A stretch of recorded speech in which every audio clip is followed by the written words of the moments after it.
বলছেন প্রথাগত ধর্মীয় অনুশাসনকে তিনি গুরুত্বই দেননি। তিনি বলছেন সর্বধর্ম লঙ্ঘিয়েবে করিলেন স্থূল, শুদ্ধ মানুষেতে আর এই হয় মূল। তাই তারই সুযোগ্য সন্তান গুরুচাঁদ বলেছেন নরাকারে ভূমণ্ডলে যতজন আছে এক জাতি বলে মান্য পাবে মোর কাছে। কিন্তু এরা প্রভাবিত হয়ে গেছে বৈষ্ণবীয় ভাবাবেগে। তাহলে বৈষ্ণবীয় যেটা আবেগ বা বৈষ্ণবীয় অনুশাসন তাতে মতুয়াদের সাথে গুলিয়ে দিচ্ছে।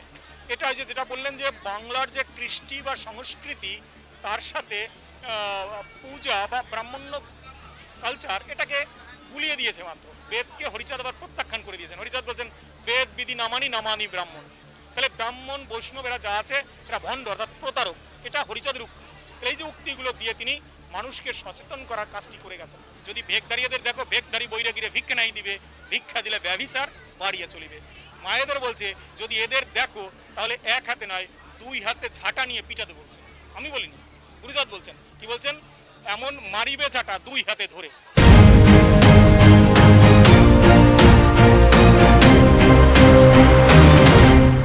কলকাতার ৪৯তম বইমেলা, সেখানে লিটল ম্যাগাজিনের স্টলে একজন মানুষের সঙ্গে আপনাদের পরিচয় করাবো, হরষিত সরকার।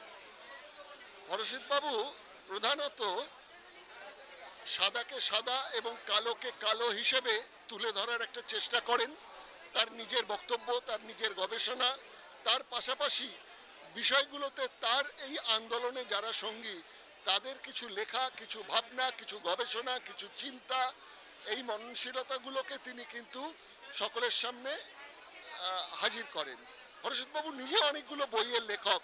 তার মধ্যে আমাদের বাংলার যে মতুয়া আন্দোলন, সেই মতুয়া আন্দোলনকে কিভাবে বিকৃত রাস্তায় নিয়ে যাওয়া হচ্ছে এ ব্যাপারে উনি ভীষণ চিন্তিত। কিন্তু তিনি পজিটিভ চিন্তা করেন যে এটা সাময়িক, একটু যদি মানুষের কাছে পৌঁছে দেওয়া যায় হরিচাঁদ গুরুচাঁদের কথা ঠিক মতন ভাবে, তাহলে কিন্তু মানুষ একদিন তার ভুল শুধরে ফেলবে। হরষিতবাবু, আপনার এই আন্দোলনে আপনার ব্যক্তিগতভাবে যা ভূমিকা বা তার সঙ্গে সঙ্গে আপনার এই পাবলিকেশনটা করেছেন আপনি, সেটা এই মুহূর্তে বাজারি বিষয়বস্তুর বাইরে গিয়ে এই ধরনের স্রোতের বিপরীতমুখী যে কাজকর্ম, সেগুলো তো খুব ঝুঁকিপূর্ণ কাজ থাকে, আর্থিক দিক থেকেও সামাজিক জায়গা থেকেও। কিভাবে করছেন কাজটা? আসলে আমরা প্রথমত আর্থিক দিকের কথাটাই বলি। কাজগুলো ভীষণ কঠিন, তবুও আর্থিক যে জায়গাটা আমাদের পাঠক মহল থেকে বিশেষ কিছু সুবিধা না হলেও পাঠকদের উদ্বুদ্ধ করার জন্য আমাদের ব্যক্তিগত ইনভেস্টমেন্ট করতে হয়। এটা হলো আর্থিক দিকে, কিন্তু সেটার সবটুকু ডিটেলস এভাবে না বলাও যায়। তবু আমাদের নিজেদের ইনভেস্টমেন্ট করতে হয়। তবু গবেষক যারা রয়েছেন তারা আমাদের এই নতুনত্ব বিষয়গুলোকে উজ্জীবিত হয়েই আমাদের কাছে আসেন। আজকেও তো প্রায় 4 জন গবেষকের সাথে আমার কথা হলো, বা তারা এই বইগুলো সংগ্রহ করলেন, প্রফেসর তার স্টুডেন্টদের নিয়ে এলেন। এই একটা দিকে আমাদের যথেষ্ট স্বচ্ছতারভাবে রয়েছে। তবে আমি যেটা কাজ করতে গিয়ে মনে করি যে বাংলার তথা সারা পৃথিবী আন্দোলনটা সঠিক পথে এগোতে পারে ঠাকুর হরিচাঁদের আদর্শটা সঠিকভাবে মূল্যায়ন হলে বা স্প্রেড করলে বা মানুষের কাছে পৌঁছালে। যেমন তিনি যখন বলছেন প্রথাগত ধর্মীয় অনুশাসনকে তিনি গুরুত্বই দেননি। তিনি বলছেন সর্বধর্ম লঙ্ঘিয়েবে করিলেন স্থূল, শুদ্ধ মানুষেতে আর এই হয় মূল। তখন তিনি কোনো মানুষের মধ্যে বিভেদ না করে প্রথাগত সমস্ত ধর্মকে অতিক্রম করলেন। তাহলে প্রথাগত সমস্ত ধর্মকে অতিক্রম করতে হলে প্রধানত দরকার চেতনা, জ্ঞান। এই চেতনা বা জ্ঞান অর্জন করার জন্য শুধু পাঠ্যপুস্তক নয়, আমাদের তত্ত্বভিত্তিক বিভিন্ন পড়াশোনা দরকার। সেই যখন আমরা পড়াশোনাগুলো জানবো তখন আমাদের চেতনার উৎকর্ষতা হলে তিনি একজন প্রকৃত মানুষ হবেন। তখন তিনি হিন্দু, মুসলমান, জৈন, বৌদ্ধ, ছোট জাত, বড় জাত, ব্রাহ্মণ এগুলো আর থাকবেন না। মানুষ হওয়াটাই সবচেয়ে বড় কথা। তাই তারই সুযোগ্য সন্তান গুরুচাঁদ বলেছেন নরাকারে ভূমণ্ডলে যতজন আছে এক জাতি বলে মান্য পাবে মোর কাছে। সবাইকে তিনি বলছেন মানুষ হিসাবে আত্মপরিচয় লাভ করাটাই প্রধান বিষয়। বঙ্কিমচন্দ্র এক জায়গায় বলেছিলেন যে ইংরেজরা পাখি শিকার করতে গেলেও সেটা লিখে রাখে, কিন্তু বাংলার ইতিহাস সেভাবে লেখা হলো না। আর বাংলার ইতিহাস যারা লিখলেন, এমনই একটা দুর্ভাগ্য বাঙালি যে তারা সকলেই লিখলেন উচ্চ বর্ণের এবং ব্রাহ্মণ্যবাদী সমাজ থেকে এসে তারা বাংলার ইতিহাস লিখলেন তাদের মতন করে।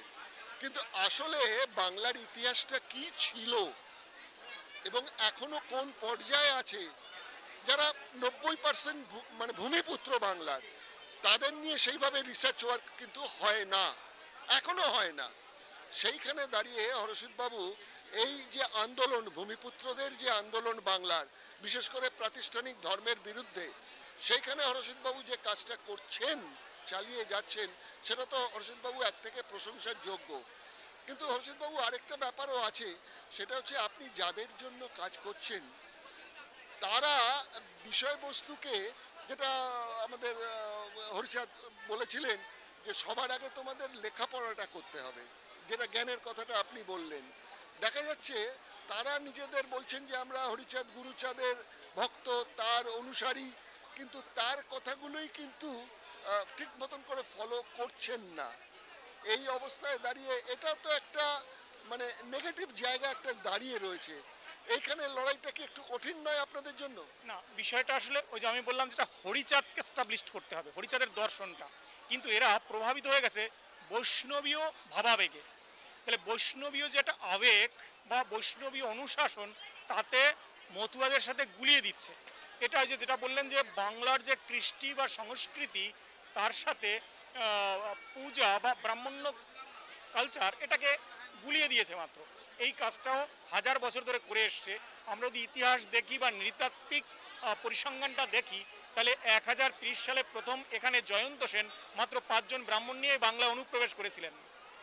আর যদি আমরা দেখি মুসলমান গোষ্ঠী, যা অ্যারাবিয়ান মুসলমান, যে ইখতিয়ার উদ্দিন মোহাম্মদ বিন বখতিয়ার খিলজি, তিনি বঙ্গে অনুপ্রবেশ করেছিলেন মাত্র 17 জন সৈন্য নিয়ে 1202 সাল।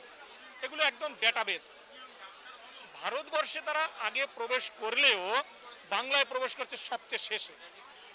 এই যে 1000 বছরে তারা এই বৃহত্তর জনগোষ্ঠীর শিক্ষা, সংস্কৃতি, সভ্যতা, এই যেগুলো সব কেড়ে নিয়েছে, যেটা মহামতি তারকচন্দ্র সরকার দুটো লাইনে শ্রী শ্রী হরিনামদের অথ মঙ্গলাচরণে ব্যক্ত করেছেন। সকল হরণ করে তারে বলি হরি, রাম হরি কৃষ্ণ হরি শ্রী গৌরাঙ্গ হরি। তাহলে এই যে রাম কৃষ্ণ চৈতন্য, এরা মিলিতভাবে হরণ করেছে, সকল মানে সমুদয়, হরণ কথার অর্থ জোর করে কেড়ে নিয়েছেন। তাহলে এই যে বাঙালির কৃষ্টি সংস্কৃতির শিক্ষাকে বর্জন করার পরে, শিক্ষা থেকে কেড়ে নিয়ে স্বাস্থ্য, অর্থ সব কেড়ে নিয়েছে। তাই যেটা আপনি বললেন একটু আগে, ব্রাহ্মণ্য অপকৌশল, এই অপকৌশলের ফলে এদেরকে নিঃস্ব করে দিয়েছিল। সেই নিঃস্ব অবস্থা থেকে 1812 সালে জন্মগ্রহণ করেন হরিচাঁদ। তিনি আধুনিক ভারতের রূপকার বা আধুনিক ভারতের নবজাগরণ আন্দোলনের অগ্রদূত। তিনি 1830 সালে এই আন্দোলনটিকে স্টাবলিশ করে দিলেন। ইংরেজদের বিভিন্ন জায়গায় নীল বিদ্রোহ থেকে শুরু করে তার সংগঠিত শক্তি নিয়ে চেষ্টা চালাচ্ছেন। তবে হ্যাঁ, এটুকু আশার আলো, বর্তমান শিক্ষিত সমাজ এর উপর গবেষণা করে তারা সত্যকে উপলব্ধি করার চেষ্টা করছেন এবং সত্যকে মানুষের মধ্যে উপস্থাপন করার কাজ চালিয়ে যাচ্ছেন। সেদিক থেকে এটা পজিটিভলি। কিন্তু যারা প্রভাবিত, যেটা আমি একটু আগে বললাম, ওরা বৈষ্ণবী অনুশাসন বা কৃষ্ণ রাম চৈতন্য, এদের সাথে হরিচাঁদকে এক জায়গায় দাঁড় করানোর একটি চেষ্টা করছেন, কিন্তু আদৌ তা নয়। হরিচাঁদ রামকৃষ্ণ, এটা তারক সরকার বলেছেন অষ্টবিংশ অবতার পুরাণে প্রচার। এটা পুরাণ অর্থাৎ ব্রাহ্মণ্য অনুশাসিত যে বেদ, রামায়ণ, মহাভারত বা ইত্যাদি যেগুলো মনুসংহিতা, এর প্রচার। তা সেই বেদকে হরিচাঁদ আবার প্রত্যাখ্যান করে দিয়েছেন। হরিচাঁদ বলছেন বেদ বিধি নামানি নামানি ব্রাহ্মণ। লাইন দুটো এরকম যে কোথায় ব্রাহ্মণ দেখো, কোথায় বৈষ্ণব, স্বার্থবশ অর্থলোভী যত ভণ্ড সব। তাহলে ব্রাহ্মণ বৈষ্ণব এরা যা আছে এরা ভণ্ড অর্থাৎ প্রতারক। এটা হরিচাঁদের উক্তি। এই যে উক্তিগুলো দিয়ে তিনি মানুষকে সচেতন করার কাজটি করে গেছেন। এই সচেতনতার প্রভাবটা যদি সমাজে পড়ে, তাহলে বোধহয় আপামর মানুষ মানে একেবারে সাম্যের বার্তা পাবে। যেমন তিনি নারীদের নিয়ে বলেছেন, সমাজে পুরুষ পাবে যে অধিকার, নারীও পাবে তাহা করিলে বিচার। যে কথাটি তিনি বলেছেন সেই 1830 বা 78-এর মধ্যে, সেই কথাটি আজকে সংবিধান স্বীকৃত। এবং তিনি নারীদের জন্য বলছেন যে এক নারী এক পুরুষ এক নারী নিয়ে থাকবে, লয়ে এক নারী ব্রহ্মচারী ঘুচাইতে ব্যভিচার। তার মানে ব্যভিচারী যে জগৎটা চলছিল, সেটাকে তিনি ঘুচিয়ে মানুষকে সাম্যের একটি বার্তা দিয়েছিলেন এবং সাম্যের কাজটা তিনি নিজে হাতে করেছিলেন। তিনি বলছেন নিজে আচরি জীবকে শেখাও, যে কথাটি পৃথিবীর কোনো ইতিহাসে আজ পর্যন্ত কোনো মনীষী বলে যাননি, বা কোনো ধর্মগুরুও না, ধর্মযাজক, প্রথাগত ধর্মযাজকরাও নয়। এই দিক থেকে হরিচাঁদ স্বতন্ত্র। আপনাকে এবার আমার শেষ প্রশ্ন যেটা থাকবে সেটা হচ্ছে, এই যে ব্রাহ্মণ্য এবং উচ্চবর্ণীয় বৈদিক অনুশাসনের জায়গা থেকে একটা গুরুবাদী সংস্কৃতি কাজ করে এসছে প্রথম থেকে। হরিচাঁদ গুরুচাঁদ যেটা করেছেন সেটা হচ্ছে সামাজিক আন্দোলন করেছেন, সুতরাং সামাজিক আন্দোলনের তিনি নেতা, কিন্তু তাকে গুরু হিসেবে ওই মতুয়ারাই ঠিক হিন্দু ধর্মে যেভাবে, মুসলিম ধর্মে যেভাবে, খ্রিস্টান ধর্মে যেভাবে গুরুবাদী ব্যবস্থাটাকে প্রতিষ্ঠা করেছে, আমি দেখছি বাইরের লোকের থেকে বেশি এই মতুয়ারা নিজেরাই এদের গুরুবাদী হিসেবে, এদের গুরু হিসেবে স্থান দিয়ে বসিয়েছেন। এটা করলে পরে মতুয়া আন্দোলন কতটা এগোতে পারবে, যতক্ষণ না পর্যন্ত এই গুরুবাদী ভাবনা চিন্তা থেকে তারা বেশি হরিচাঁদ এবং গুরুচাঁদকে নেতা হিসেবে দেখবেন। আপনার প্রশ্নটার উত্তর আপনার কথার মধ্যে রয়ে গেছে। আপনি বলছেন গুরুবাদী বিষয়, তাহলে গুরুবাদ এবং গুরু দুটো শব্দ দুটো আলাদা। হরিচাঁদ বলছেন, যেখানে তারকচন্দ্র সরকার লিখেছেন, হরিদাস নামে যত ভক্তের শিক্ষা দিল, এই শিক্ষা দেওয়াটা মানে গুরুগিরি নয়, শিক্ষা দেওয়া অ্যাজ এ শিক্ষক, টিচার। তাহলে তৎকালীন সময়ে তিনি প্রথাগত বর্ণ পরিচয়টা দিতেন না ঠিকই, তবে উনি বাড়ি বাড়ি গিয়ে সামাজিক শিক্ষাটা দিতেন। তাই তিনি ছিলেন এই বৃহত্তর মানুষের প্রথম ভ্রাম্যমাণ স্কুলের ভ্রাম্যমাণ শিক্ষক। তাহলে তিনি ছিলেন শিক্ষক হিসেবে যেটা রিপ্রেজেন্ট করতেন, সেটা এখন কিছু ধর্ম ব্যবসায়ী বা ধর্ম ধ্বজা ধরে প্রথাগত ধর্মীয় অনুশাসনের অনুকরণে ধর্মযাজকরা এটা একটা ব্যবসা ফেলেছে। যে ব্যবসার বিরুদ্ধে হরিচাঁদের আন্দোলন, যেই শোষণের বিরুদ্ধে আন্দোলন ছিল, সেটাকে এরা প্রথাগত ধর্মীয় আর একটা পার্ট করে নিচ্ছে। এটা যারা কাজ করছে তাদের, সেই জন্য গুরুচাঁদ বলছেন, যদি ভেকদারিয়াদের দেখো, ভেকদারি বৈরাগীরে ভিক্ষা নাই দিবে, ভিক্ষা দিলে ব্যভিচার বাড়িয়ে চলিবে। মায়েদের বলছে, যদি এদের দেখো তাহলে এক হাতে নয় দুই হাতে ঝাঁটা নিয়ে পিটাতে বলছে। আমি বলিনি, গুরুচাঁদ বলছেন। কি বলছেন? এমন মারিবে ঝাঁটা দুই হাতে ধরে, মানে দুই হাতে দ্বারা ঝাঁটা পিটাতে বলছে এদের দেখলে। অথচ এই যে যাদের বাস্তবতা নেই, সেই সমস্ত মানুষগুলোর স্বাভাবিক কিছু কর্ম না করে চেষ্টা করে কিছু পাওয়ার, মানে ফলশ্রুতি এই জায়গাগুলোকেই আমাদের বিপ্লব বা লড়াই বা সেটাকে উপস্থাপন করাই আমাদের প্রধান কাজ। বাংলার ইতিহাসে আমরা যেটা বলছিলাম সেটা হচ্ছে উচ্চবর্ণ এবং ব্রাহ্মণ্যবাদী ইন্টেলেকচুয়ালসরা, তারা বাংলা সংস্কৃতিটাকে, বাংলার ইতিহাসটাকে যেভাবে বিকৃতভাবে উপস্থাপনা করেছেন, সেই জায়গায় দাঁড়িয়ে সেখান থেকে তারা কিন্তু রাষ্ট্রের একটা সহযোগিতা পেয়ে এসছে। সে চৈতন্য মহাপ্রভুই বলুন এবং পরবর্তীকালে যাদের কথা উঠে আসবে তাদের কথাই বলুন, সেইখানে দাঁড়িয়ে হরষিত সরকারের মতন একজন মানুষ এই যে বিজ্ঞান বেস হরিচাঁদ গুরুচাঁদের যে সামাজিক আন্দোলন, সেই বিষয়গুলোকে তিনি তুলে ধরার চেষ্টা করছেন। নিশ্চয়ই খুব বন্ধুর পথ, কিন্তু তার মধ্যেও তিনি যে এই প্রচেষ্টা চালিয়ে যাচ্ছেন, এটাকে সাধারণ মানুষের কাছে পৌঁছে দিতে হয়। আচ্ছা, বইমেলা তো চলে গেল, তারপর আপনার সঙ্গে এই বইয়ের ব্যাপারে কিভাবে মানুষ যোগাযোগ করতে পারে?